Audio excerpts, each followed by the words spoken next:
where we address the business topics that matter. Here's your host, Kathy Miller. Good morning, everybody. Welcome to the Business Buzz. I'm your host, Kathy Miller. And in studio with me this morning, I'm happy to welcome Chief Superintendent Brad Ebanks and Police Sergeant Jody Ann Powery. This is our monthly sort of catch up with the RCIPS. Yes. We're trying to get some new information and find out what new basically campaigns and areas of focus that the RCIPS are working on.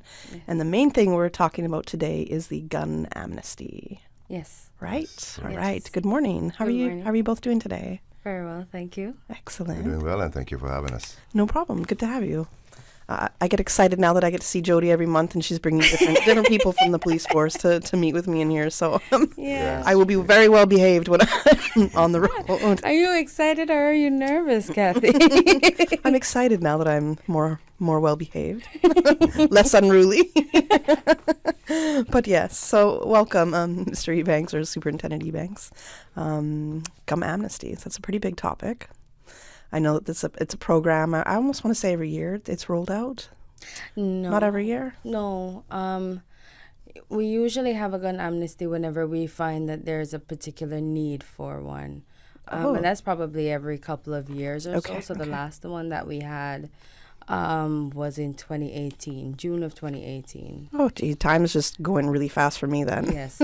I'm thinking it's every year, 2018, okay. Yeah. So you usually have it when you think there's a need for it. So what are those factors that popped up that made the police say, okay, let's do a gun amnesty at this point in time?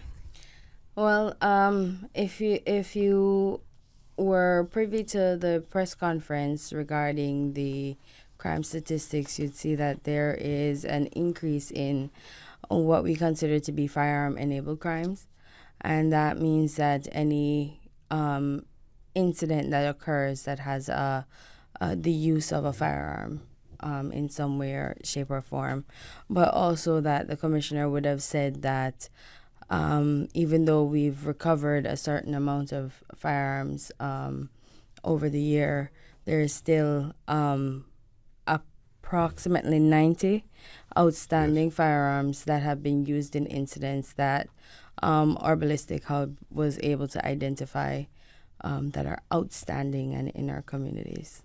Okay, so 90 different guns that are out there. 90 different firearms that we know of. Does this seem like a large number or not that? Yeah, extremely. Extremely for this small island. It is an extremely large number of firearms. Hence the reason for the gun amnesty this year. Trying to get some of those firearms off the street. Ideally, we would like to actually get all of them off the street and bring that number down to zero. A bit ambitious, but we have to try.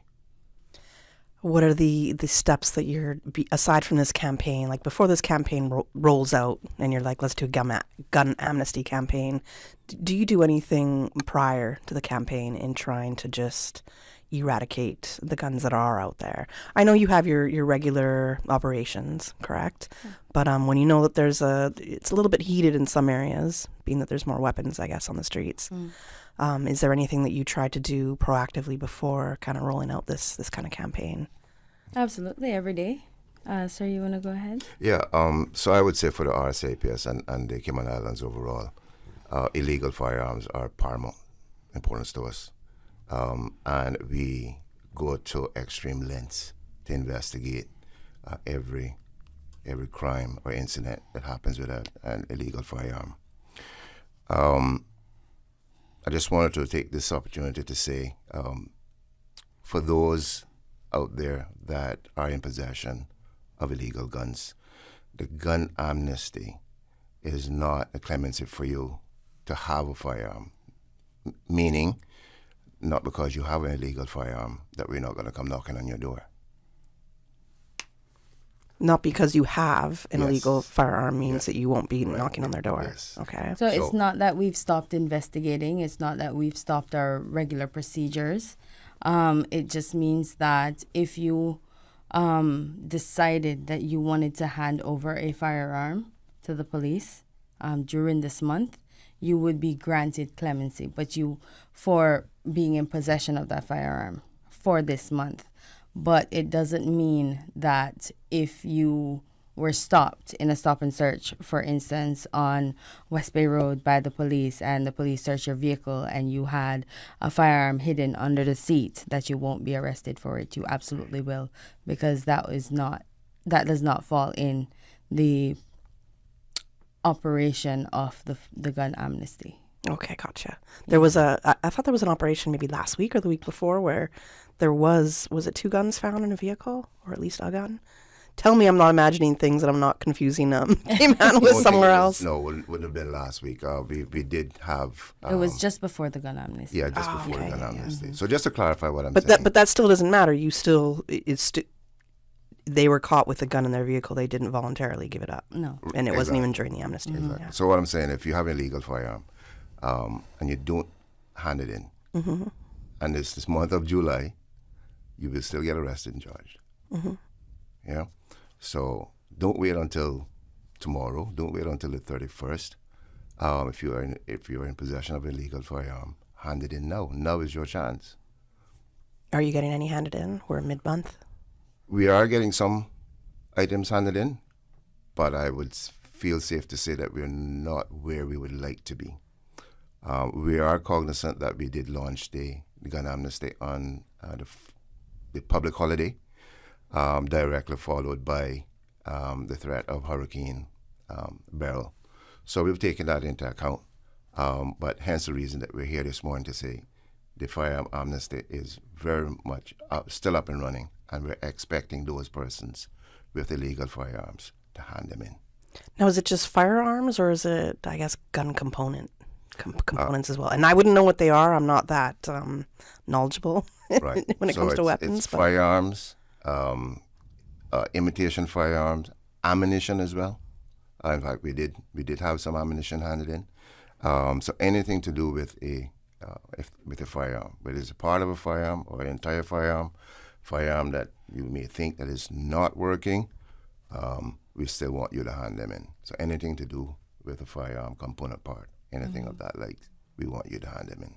Now, Superintendent Ebanks, you said 90. There's about 90 guns that are out there that the police are looking to bring in. Now, out of those 90, has one at least been turned into police? Okay, well, we can we get some numbers? More. Okay, we actually had more. Excellent. And recently, we were able to recover at least 2. Okay. Yes, so that brought that number down to about 90. Now you want 90, right? That's the goal here. Yeah. But do you have is that realistic, one? And 2, if it's not realistic, do you have a realistic figure that you're at least trying to reach? Well, we can only go by what's happened in the past. Yeah. The successes that we've had in the past. And in 2018, we had, I believe, 18 firearms that were recovered in the amnesty, so turned into the police, and over 900 rounds of ammunition. Okay. Yeah. I'd like to say that we're hoping to exceed that by far, if possible.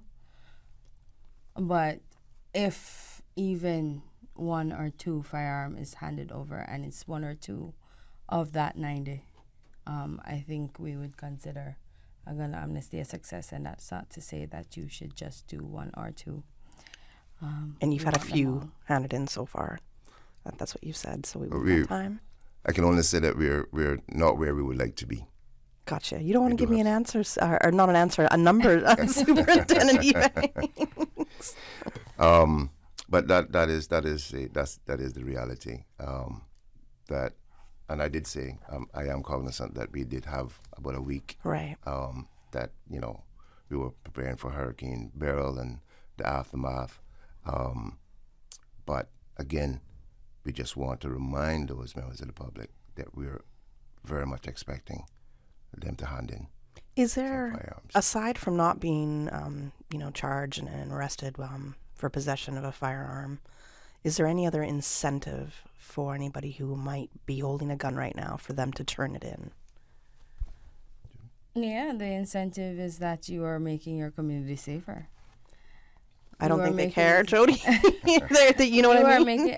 And maybe we're not speaking directly to the persons who are holders of these firearms, but there are people who know the people who are in possession of these firearms and who are affected, and not in a positive way, in a very negative way, by the persons who are in possession of these firearms. And this is also your opportunity to either encourage that person to turn their life around by handing in their firearm, or by providing the police with the information that they need to be able to recover the firearm. From the people in the past that have, like, if we go back to 2018, the last gun amnesty that Cayman had, and it was about 18 that were handed in at that time. So out of the people that have turned it in, what is that procedure like? And do they give any reasoning? Is there any kind of words exchange? What happens during that? I mean, it's a... We don't ask any questions. Really? Okay. Yeah, so we have drop boxes at the West Bay Police Station and the Bodden Town Police Station. Outside of that, we have trusted persons in our communities that have agreed to assist us with the gun amnesty, and they facilitate the handover. And we literally just collect the firearms from those persons once they're turned in. And I have a list of the names here. I'm happy to... Please. Yeah, so these are locations where people can go and turn in their firearm if they have it. Before you just go there, just want to say, yes. No questions asked by anyone who is receiving a firearm. Even if a person decides they're going to turn in a firearm at the police station or one of the drop boxes, they just come into the station, put the firearm in the drop box, and walk away. No questions asked. We have pastors, we have members of Parliament that are all on board with us, and their directions are no questions asked. Person gives them a call, make arrangements to drop off the firearm at a certain location, whether it's to their house or wherever. No questions asked. We will ask them no questions. We won't ask them who gave them the firearm, nothing at all. So it's completely anonymous for the third party. And that's one of the reasons why we made those arrangements. And Jody will go into the persons in the community and the different options that they have. Okay, so the list that you're reading right now, Jody, is if you are looking to turn in a firearm, these are the options that you have. Okay. So we have 4 options. First option is to surrender the gun at a police station. And we have drop boxes at West Bay Police Station, Bodden Town Police Station, and Little Cayman Police Station. Or you can call 936-8026 for Georgetown Police Station, East End Police Station, and Cayman Brac Police Station, and to make arrangements. And the reason for that is because we don't have the facilities for a drop box in those locations at this time. So you just make arrangements with that phone number. You don't have to give a name. You don't have to do anything. You just make whatever the arrangement is, whether it means you're calling to say, I'm placing the firearm here at this time, this location. Please come and recover it. We'll make arrangements for that. Or you can call and ask for somebody to come and collect it from you. We'll do that as well. Okay. No questions asked. Okay. The second option is with the trusted third parties. We have several in each district. So for Georgetown, we have Pastor Terrence Bobb. We have Pastor Andrew Ebanks, Pastor Alson Ebanks, Pastor Chris Mason, Dr. Sylvia Wilkes, Dale Ramon, and Dorleen Welcome. And their numbers are on our social media with this information. In West Bay, we have Pastor Kyle McLean, Pastor Mitch Eckstein, Pastor Garrett Haylock, Pastor Ken Smith, Dr. Sylvia Wilkes, Miss Katina Anglin, and Miss Vanda Powery. In Bodden Town, we have Pastor Winston Rose and Mr. Joey Woods. In Easton, we have Pastor Rohan Forrester, Mr. Davis Scott, Mr. Arden McLean, and Minister Isaac Rankin. In Northside, we have Pastor Justin French, Pastor Rohan Forrester, and Minister J. Ebanks. And in Cayman Brac, we have Pastor Tom French. Okay. Yeah. All right. Thank And you. all their numbers are on The RCIPS social media channels. and our website. Okay, on the website. We have a third option of surrendering a gun through Crime Stoppers. So you submit a tip through Crime Stoppers in order to surrender. And then the fourth option is anonymously by calling to collect. And that number again is 936-8026. Okay, all right. Thank you so much. We got to go to a commercial break right now, but all of those names of the people that Jody just mentioned in the different districts, if you didn't catch all of them, you can go to the RCIPS social media channels, or you can go to their website. And if you're looking to get involved in the gun amnesty program, if you want to turn a gun over or you want to help somebody to do that, definitely look at those options when it comes to turning or handing a gun in or a firearm in. All right, we're going to go to the commercial break, and when we come back, we will still be in studio with the Royal Cayman Islands Police Service.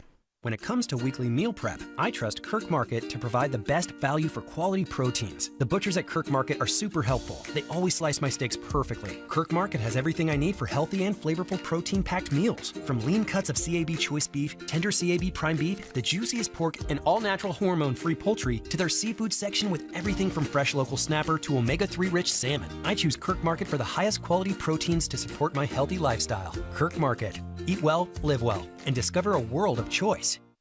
I'm Michael Webster. And I'm Denise Brown of Cayman Insurance Center. Family is not the most important thing, it's everything. We have worked with the community and their families on protecting themselves for the future, Whether it's providing top-rated life insurance, or protecting your family's household investment. from our family to yours, we understand and we care. I'm Denise Brown. Call me at 814-7229. And I'm Michael Webster at 925-5433. We are Cayman Insurance Center. Specializing in property, life, and other lines of insurance products and services at an affordable rate. We are Michael and Denise at Cayman Insurance Center. Call today.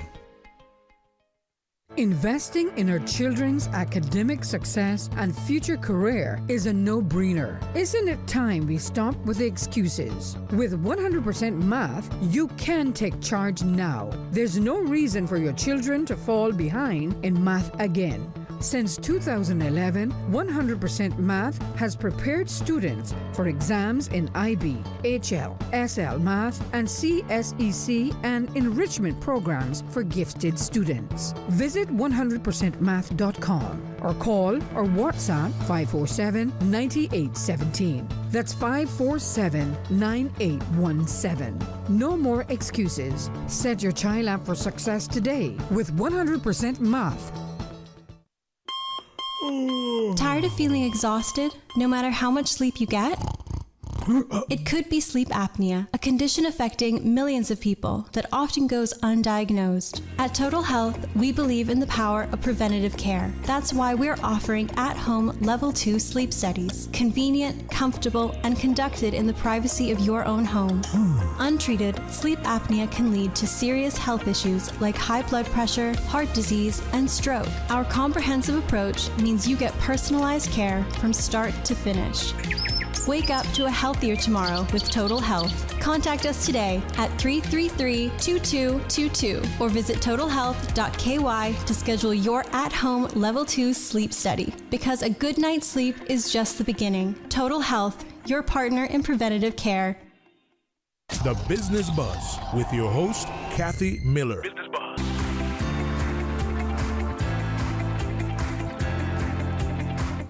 Good morning and welcome back to the Business Buzz. I'm laughing here during the commercial break because I said, oh, look at me being unprepared, not having the phone again. If you want to give us a WhatsApp, a message, or call, you can do so on 925-3261. You can call us on 1-800-524-8355. I hope I got that number right. 949-6990 and 949-8037. All right, so maybe just ignore the 1-800 number since I might have messed that up right there, but it's live. All right, we are talking about the gun amnesty program, and in studio I have with me from the RCIPS, I have Chief Superintendent Brad Ebanks and Police Sergeant Jody Ann Powery. We were just talking about all the different, there's 4 different options on if you want to hand in a gun or a firearm, and Jody was just giving what those 4 different options are. It was either going directly to a few police stations and being able to hand the gun into a drop box. Speaking with a community partner, which involved pastors and MPs and just some other people in the community. You know, you're going to have your people who really lead a community, and you know who they are. If you don't, and if you don't remember who those names are, definitely check out their social media pages and the RCIPS website as well, and you can get further information on community partners you can turn to if looking to turn over a firearm. 3 and 4, I forget options 3 and 4. Jody, can you remind us? So option 3 is to use Crime Stoppers Right. as your avenue of turning in a firearm, and 4 is anonymous call 936-8026 and make arrangements. Okay. Yeah. I didn't do that bad. I got half of them right there. Yeah. Just don't test me on the names. That's the one thing. Now you did mention a bunch of names, a bunch of different, basically community partners that the RCIPS has, and I want to know how those partnerships work. And the reason I'm asking is because, you know, one, I might be living in a fantasy land where I'm thinking, okay, there's gonna, you know, there could be a reformed criminal that comes and says, I'm gonna hand my gun in. Here you go. These are my reasons why, or whatever. Maybe no criminal would ever do that. And what am I thinking, Kathy? I mean, that's what we're hoping for, Kathy. Open dialogue? Yeah, well, not the open dialogue, but for somebody to say, I'm going to turn my life around and I'm going to hand this firearm in. I'm not going to ask you any questions. I don't need to know your reasons. You know your reasons, but we just want that. I guess I want to know. Yeah, you want. I would definitely want to know. I mean, curiosity is there, but I'm not going to ask the questions because I'm certainly not going to discourage anyone from coming in because they think that we're going to pry. Right, We're right. not. Yeah. Right. Or make them change their mind. Yeah. And anyway, well, never mind. I don't want to do this anymore.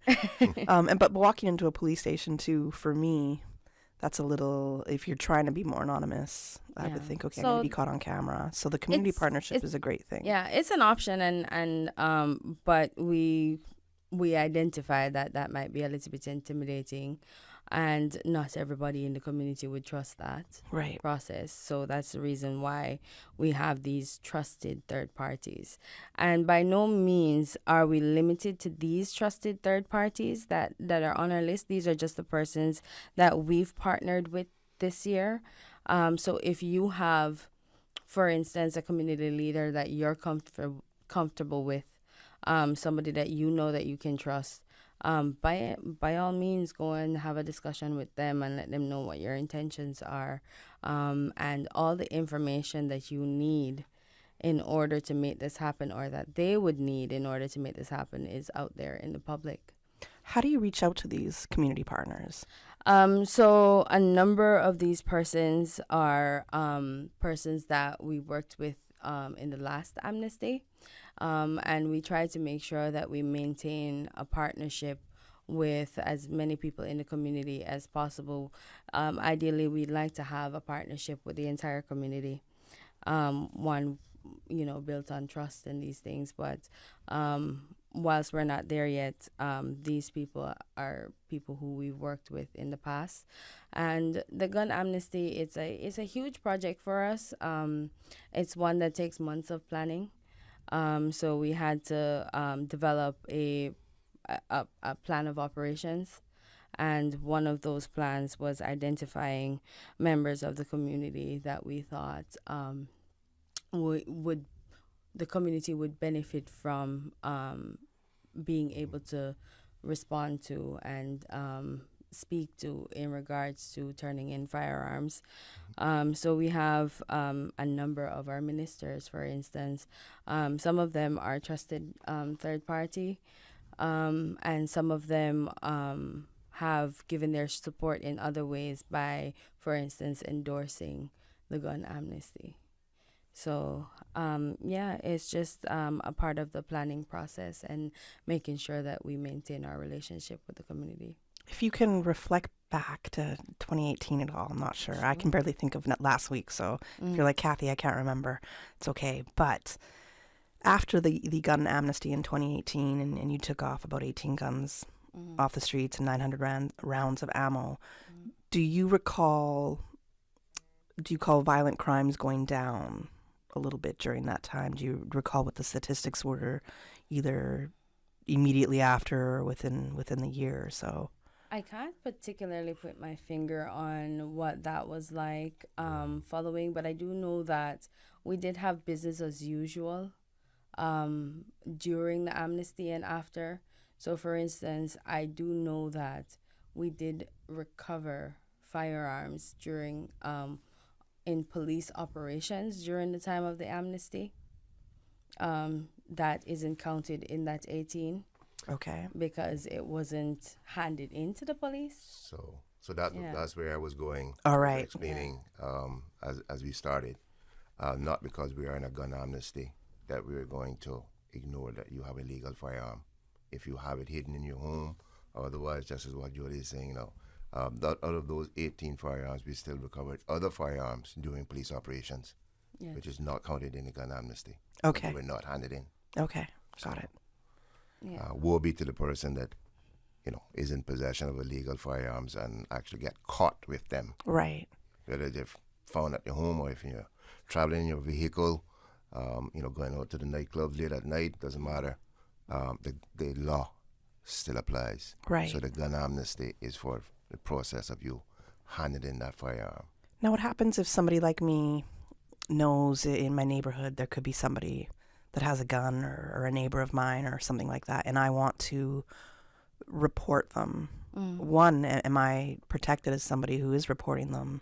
And two, what are the options if somebody does want to call and say they might not have any hard evidence, but they highly suspect somebody does have a firearm? So year round, we accept tips from the community, not just during the amnesty, but particularly during the amnesty. If you wish to provide tips, you can do so anonymously.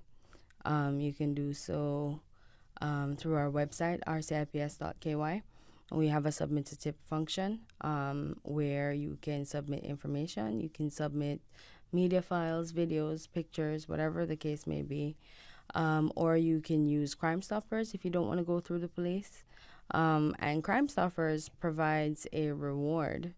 I think for firearms, it's up to $50,000 reward for the recovery of a firearm or for the arrest and charge of a firearm offender. That being said, you can consider these avenues. But at some point, somebody has to see something and say something. Because the direction of our communities now and the incidents that are occurring, for instance, the incidents of shots being fired in public places. Yeah. Where, innocent bystanders are, the Ed Bush incident where children were located, or even the incident at the bar where, other members of the public were around when shots were fired in a crowd that could have hit anybody. So the direction where firearm offenses are going right now, somebody at some point has to say something, has to be the one to say, I have to stand up and do something, or else the person that's hurt is going to be me, or it's going to be my loved one, or it's going to be my child. Why do you think what do you think is contributing to the escalation of these crimes, especially the shooting in public? And because to me it seems to be a whole lot more than was maybe 5 years ago, 4 years ago. It seems to be a trend, whether it's regional, international, and local. The Cayman Islands, as the commissioner would often say, has an insatiable appetite to have illegal firearms. We've recovered some firearms from people who we wouldn't had a clue before that they had firearms, and we can't figure out the reason why they have an illegal firearm. Why would you have an illegal firearm anyway?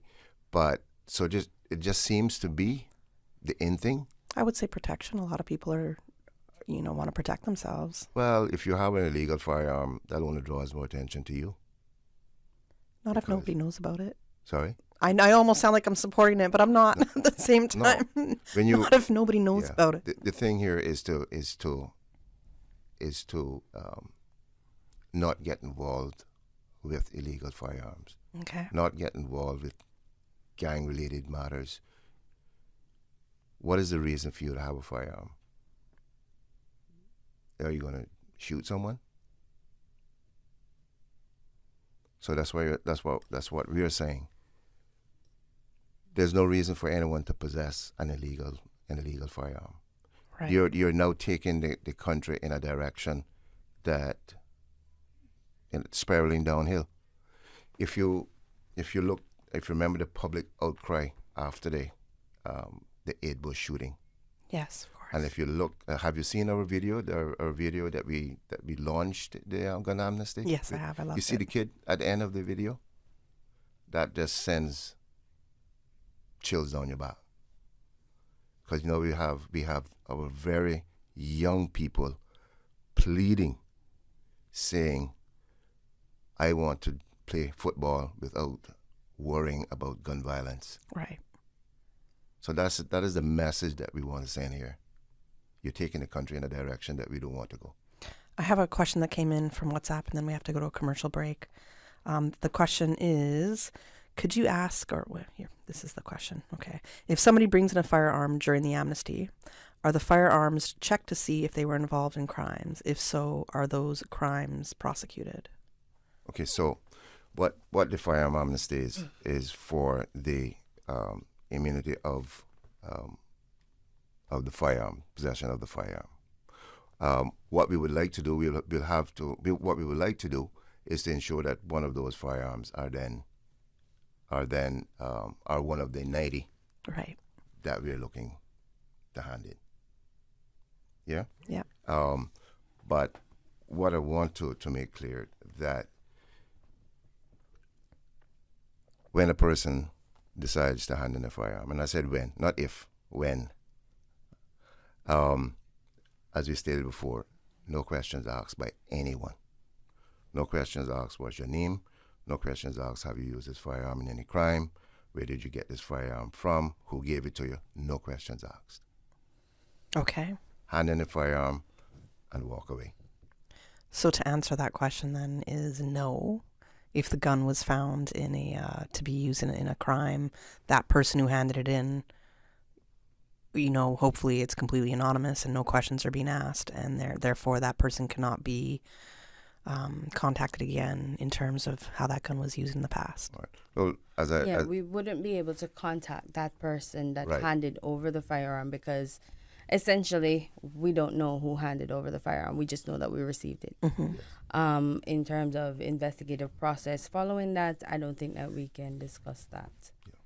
Yeah. So you mean with me? Totally anonymous. Gotcha. Yeah. No names mm-hmm. asked. No reasons why.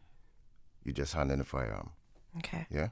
So as you said, there's no way for us then to contact that person to say, have you used this firearm in any crime? In our records, it just goes in as a third party handed in a firearm. No names of who handed it in, so forth. Okay, gotcha. Yeah. We got to go to a commercial break right now, and when we come back, we're going to wrap up our segment with the RCIPS and on the gun amnesty campaign.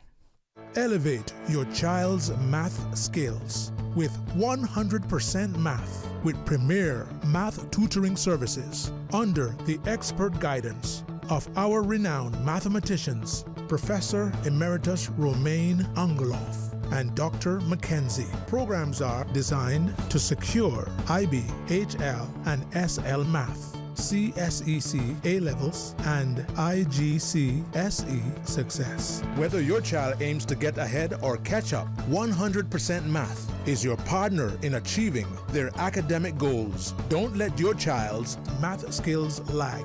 Visit us at 100percentmath.com or call or WhatsApp 547-9817. When it comes to weekly meal prep, I trust Kirk Market to provide the best value for quality proteins. The butchers at Kirk Market are super helpful. They always slice my steaks perfectly. Kirk Market has everything I need for healthy and flavorful protein-packed meals. From lean cuts of CAB choice beef, tender CAB prime beef, the juiciest pork, and all-natural hormone-free poultry, to their seafood section with everything from fresh local snapper to omega-3 rich salmon. I choose Kirk Market for the highest quality proteins to support my healthy lifestyle. Kirk Market. Eat well, live well, and discover a world of choice. I'm Michael Webster. And I'm Denise Brown of Cayman Insurance Center. Family is not the most important thing, it's everything. We have worked with the community and their families on protecting themselves for the future, Whether it's providing top-rated life insurance, or protecting your family's household investment. from our family to yours, we understand and we care. I'm Denise Brown. Call me at 814-7229. And I'm Michael Webster at 925-5433. We are Cayman Insurance Center. Specializing in property, life, and other lines of insurance products and services at an affordable rate. We are Michael and Denise at Cayman Insurance Center. Call today. This is Winston Connolly, and I work in the financial services sector. I'm concerned about the way climate change is affecting our energy sector. Storms can delay fuel imports and damage infrastructure, and heat waves can destabilize the grid. These issues can prevent Caymanians from using their cars, lights, and air conditioning. To learn more about the climate risks to our islands, visit www.gov.ky/climate change policy. The Business Buzz with your host, Kathy Miller.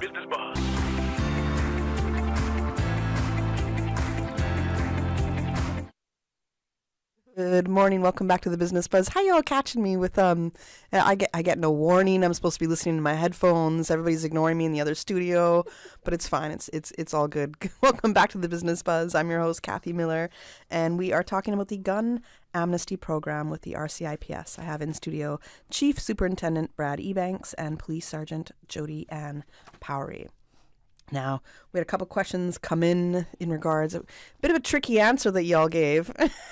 And I know you have to kind of dance around that last question and answer, but Yeah, I mean, I think the gist of it is that we're not recording anyone who's turned in any firearm. We're not taking any information. We're not asking any questions if you're turning in a firearm. You're just turning it in, and we just know that we received a firearm today, and that's it. right, okay. Yeah. So, because I kind of chalk it up to as if the police found it, if it was thrown away or found it in a dumpster or something like that. Precisely. There's no lead story up to that. Yeah. It's just, okay, we have the gun. We know that it's tied to this crime. Mm-hmm. We're investigating this crime. You go from there. I understand if you can't say anything more. I know Superintendent Ebanks already said that I was a little difficult. Or he agreed with me when I said I could be difficult. He's like, yes. I'm not even doing anything hard. Is there any other points you want to mention about the gun amnesty program? So there's a particular way that you are meant to package the firearm, and there's a video that's coming out probably today. Should have come out yesterday, but probably today that'll explain that, but I'll just go over it just one little bit. So it's 4 things. One, you make sure that the firearm is cleared and that the magazine is separated from the weapon, and you remove all the ammunition, all the bullets from the magazine. And the firearm. Yeah, so you make sure that the firearm is clear and safe. And then you put the firearm separate from the magazine and the ammunition in a plastic bag, plastic wrap, whatever the case may be, and you tape it up. And you do the same to the magazine and the ammunition separately. And you just place that in the trunk of your vehicle if you're going to travel with the firearm to come and deliver it to a trusted third party or to the gun boxes at West Bay Police Station or Bordentown or Little Cayman. But this just lets us know that the purpose of that firearm in your vehicle, if you are stopped on the road by the police, is for the amnesty, because it's packaged in that way. And it also keeps you and any potential occupants of their vehicle safe as well, because the firearm is out of the way of the reach of anyone in the vehicle. Yeah. Gotcha, okay. Yeah. Can I just in? Of course. Okay. I think one thing that we forgot to mention, that the amnesty is between 7 a.m. and 7 p.m. each day. Okay. Okay. For the trusted third parties. Because I'm about to say, how are you going to put a time frame on them? Yeah, we have to. Let me tell you why. You have some people driving around with a firearm 10 o'clock at night. Yes. Yeah? And if they're stopped by the police, they'll say, oh, I was going to carry it to the police station. When in fact, they were not. Yes. Yeah? Okay. And the fact that we have other third parties or trusted third parties also assisting us with the gun amnesty. We wanted to ensure their comfort, their safety as well. So we didn't want people calling them up again 10 o'clock at night, 11 o'clock at night. Okay, I'm going to bring a firearm over to your house to hand it in. But we've had people in the past, like I said, found with firearms, and okay, I was going to hand it in. So we had to put specific parameters around that. Okay. So you package your firearm, as Jody explained, between the hours of 7 a.m. and 7 p.m. If you're going to drop it to the police station, you drop it to the nearest police station. Gotcha. Okay? So don't drive from East End. And it's not every police station, though. I think it's just certain ones. So only some police stations have the drop boxes, but every police station will accept your firearm. Oh, okay. Thank you for clarifying. Yeah? Yeah. So we've had people, just come to the police station, put in their firearm and leave. Just bear in mind that we're focusing on mainly on unlicensed firearms, but there are people out there who have firearms that they don't care to relicense, or they found grandfather's shotgun or old pistol and don't know quite what to do with it. They can take it and bring it to the station, or they can do any one of those options. But we had to put parameters around the time. Okay. I'm going to ask you a question that you might be really irritated at me with, Superintendent Ebanks. So my apology is going to come right now, right before I ask the question. Sorry if I irritate you with this, but okay. It's a widely held thought within people in the community that the police know exactly who has these firearms and who they can approach directly to acquire these firearms, whether it's to have a conversation, we're doing this gun amnesty, whatever it might be, that you know exactly who these, I want to say gang members are, participants are. What is the approach, or I guess what is your response to that widely held thought that you know exactly who these people are who have the guns? Why not just approach them about it? Okay, so let me answer that question for you. The RCIPS is driven by intelligence. Now, we have executed many operations and searches where firearms were recovered, but we have also executed many operations where firearms were not found. Now, we do have intelligence. Like I said, we have the intelligence. Sometimes we are successful and sometimes we're not. People are not just going to have firearms just waiting for the police to come and find them.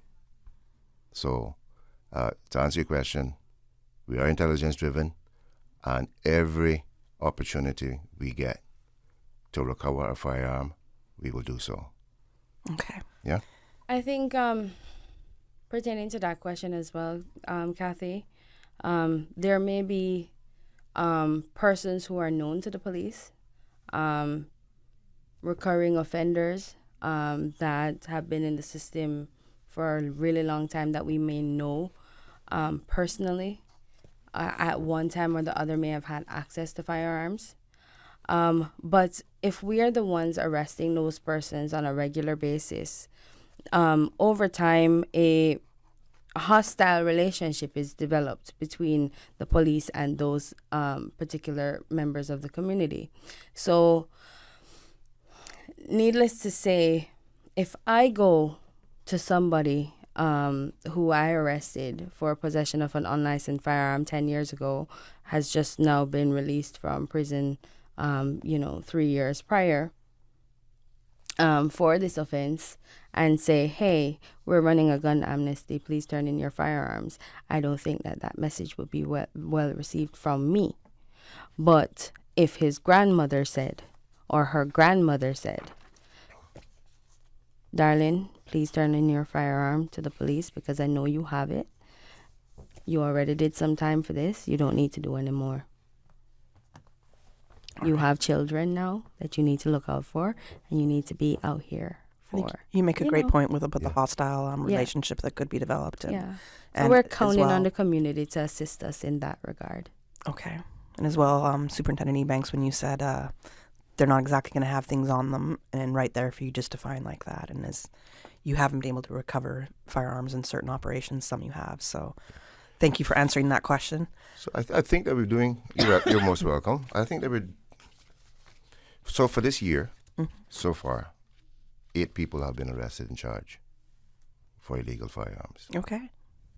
8 persons. That's pretty good. I mean, I think that's pretty good. I could be wrong. That might be a low figure, but to me that seems pretty good. Jody's like, no, it's not a low. We're doing good. And the little smile over there. All right. We have to wrap up the show, but I do want to see if you can give us a recap at all. I know that there was a bit of a search and rescue mission, nothing to do with gun amnesty now, but a bit of a search and rescue mission. I think it was Sunday. Can I just do one closing comment on the course. gun amnesty? Yes, sir. Okay, so as I mentioned previously, the illegal firearms, illegal guns are really taking this country and spiraling downhill. So I'm reaching out. I'm talking to those out there now that are in possession of illegal firearms. This is your opportunity to do the right thing. We have gone to extreme lengths. We have gotten volunteers, we've gotten the pastors on board, prominent members of the communities. Some of the members of parliament have also come on board. We are looking to you to do the right thing. You have kids, a lot of persons who have unlicensed firearm have kids growing up. This is going to affect your kids and your grandkids in the future. This is the time now. Hand in your firearms, turn your life around, do the right thing. Right. Thank you so much, Superintendent Ebanks. Going back to the question I wanted to ask, there was a bit of a search and rescue mission on the weekend, I think. Sure, on Sunday evening, yes. 7th of July. So the Cayman Islands Coast Guard runs what is called the Operation Rescue Command Center. They receive search and rescue requests from whether it be the community or the persons themselves who find themselves in distress. On this particular time, we had an overturned vessel where 2 persons were in the water. And the Cayman Islands Coast Guard asked for the assistance of our police helicopter to locate the person so that they're able to go and do that rescue assist the Coast Guard, on their water. So that evening, we located the overturned vessel and the 2 persons were floating in the water. Do we know for how long? No, I'm not aware of how long they had been gone. Yeah, I don't show the response time. But. Do we know why the vessel overturned? No, we don't know any of those things. I think that would be kind of like a post, post-incident, post-incident recap that we wouldn't have done. Okay, because gotcha. this is a Cayman Islands Coast Guard led incident. But we were able, thankfully, to have successfully assisted in the search and rescue of those 2 persons and the recovery of their vessel. Yeah, very much. That was a very surprising story when I first saw it. So, that being said, I want to encourage everyone. It is going to be the weekend, and I know that a lot of people like to go to Rum Point and have a good time. Yes. On Sundays and Saturdays, please make sure that you do not boat and drink. It may not be particularly an offense at this time, but there are still offenses that can be borne out from it, and it is extremely dangerous. So let's make sure that we're safe both on our roadways and underwater. All right. And remember, Gun Amnesty Month, all of July. If you are looking to hand in a gun or a firearm or a piece of ammunition, you have all month to do so. No questions asked. You will not be arrested or charged for this. Right. for the handover. And we are partnering. We're partnering with Everything 345. So if you don't have the RCIPS social media channels, please go and follow us. That's where I saw one of the videos. First. Really liked it. But we are also partnering with Everything 345, and I know that most people do follow them. Yeah. So you can go there as well for a lot of the information. And a lot of other media houses, including Radio Cayman, have come forward to try to assist, and we do encourage anybody else who wants to assist to email us at pr@rcips.ky to get involved. And remember, go to the rcips.ky website and social media channels to find out the locations of where you can hand the gun in and the community partners that you can speak to if you'd rather somebody else hand the gun in for you. And thanks for tuning into the Business Buzz. We're a little late with the 9 a.m. headline news.